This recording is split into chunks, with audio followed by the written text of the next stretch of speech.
یہ قسط صرف ایک واقعہ نہیں بلکہ ولید اور در شہوار کی زندگیوں میں ایک فیصلہ کن موڑ ثابت ہونے والی ہے۔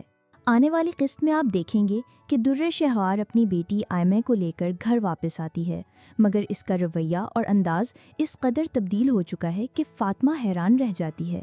در شہوار اپنی ماں پر غصے میں چیختی ہے کہ ولید جیل میں ہے اور یہی اس کا انجام ہونا چاہیے تھا۔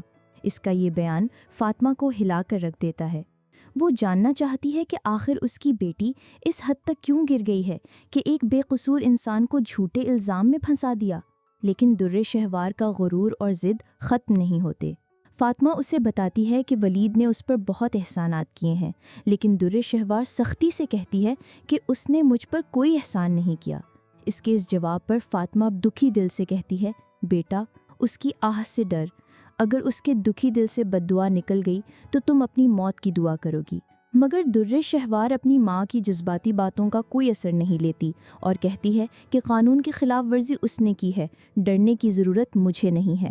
یہ الفاظ بتا رہے ہیں کہ وہ کس قدر خود غرض ہو چکی ہے اور اپنی بیٹی کو بھی اپنے اس غلط فیصلے کا حصہ بنا رہی ہے۔ اس قسط میں ہم ولید کو جیل کی سلاخوں کے پیچھے دیکھیں گے۔ شاید اس کو در شہوار کے اس جھوٹے الزام کی خبر بھی نہیں ہوگی، مگر اس کا دل ضرور ٹوٹا ہوگا کہ جس شخص پر اس نے بھروسہ کیا اس نے اس کی زندگی کو یوں پلٹ کر رکھ دیا۔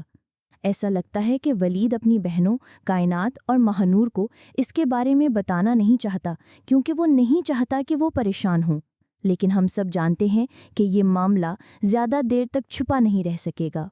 فاطمہ کا اپنی بیٹی کے اس رویے پر غم اور غصہ اس بات کا ثبوت ہے کہ وہ اب بھی درست اور غلط میں تمیز رکھتی ہے اور وہ ولید کا ساتھ دے گی، لیکن کیا وہ در شہوار کو اس جرم سے روک پائے گی؟